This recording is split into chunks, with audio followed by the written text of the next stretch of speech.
এবারে টি-20 বিশ্বকাপে বাংলাদেশের পারফরমেন্স নিয়ে যত আলোচনা সমালোচনা হচ্ছে তা সিংহভাগই দুই সিনিয়র ক্রিকেটার সাকিব আল হাসান আর মাহমুদুল্লাহ রিয়াদকে ঘিরে। অ্যাডাম গিলক্রিস্ট সেহওয়াগ থেকে শুরু করে নাজমুল আবেদিন ফাহিম পর্যন্ত বলেছেন সাকিব রিয়াদদের হয় অবসরে যেতে আর না হয় দল থেকে বাদ দিতে।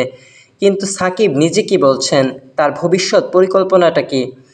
মার্কিন যুক্তরাষ্ট্রের লস অ্যাঞ্জেলেস নাইট রাইডার্সের হয়ে খেলতে যাওয়ার আগে বিমানবন্দরের সংবাদ মাধ্যমের সঙ্গে এ নিয়ে কথা বলতে হয়েছে সাকিবকে।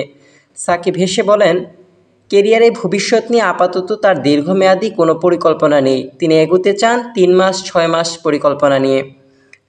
সাকিব বলছেন, আপাতত পরিকল্পনা সামনে থাকা 2টা টি-20 টুর্নামেন্ট খেলা, একটা এমএলসি যেটা খেলতে এখন যাচ্ছি, এরপর কানাডায় গ্লোবাল টি-20 আছে, এই 2টি টুর্নামেন্ট খেলি।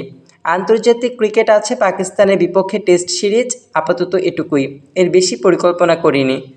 সাকিব আরও বলেন, বড় পরিকল্পনায় যাওয়ার আগে তার নিজের অবস্থাটা বোঝার দরকার আছে। যুক্তরাষ্ট্র ও কানাডা টি-20 সিরিজটি তাকে সেই সুযোগ করে দিচ্ছে। তবে কেরিয়ারের শেষ লগ্নে এসে দীর্ঘ সময়ের জন্য পরিকল্পনা না করাই ভালো, এরকমটাই মনে করেন তিনি। এখন ওরকম সময় নেই যে 3-4 বছরের পরিকল্পনা করব। 3 মাস 6 মাসের পরিকল্পনা করাটাই ভালো, পরবর্তী পরিকল্পনা এরপর। আপাতত পাকিস্তান সিরিজ পর্যন্তই পরিকল্পনা। এদিন তিনি কথা বলেছেন বিশ্বকাপে দলের পারফরমেন্স নিয়েও। দল সুপার 8-এ খেলায় সন্তুষ্টি প্রকাশ করলেও সেমিফাইনালের সুযোগ হাতছাড়া করায় হতাশাও প্রকাশ করেন তিনি। সুপার 8-এর প্রথম 2 ম্যাচ হারলেও শেষ ম্যাচে আফগানিস্তানের বিপক্ষে সুযোগ তৈরি হয় সেমিতে খেলার।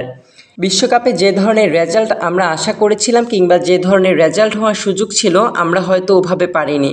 আমাদের হয়তো প্রাথমিক লক্ষ্যটা পূরণ হয়েছে, সেই দিক থেকে আমরা সফল।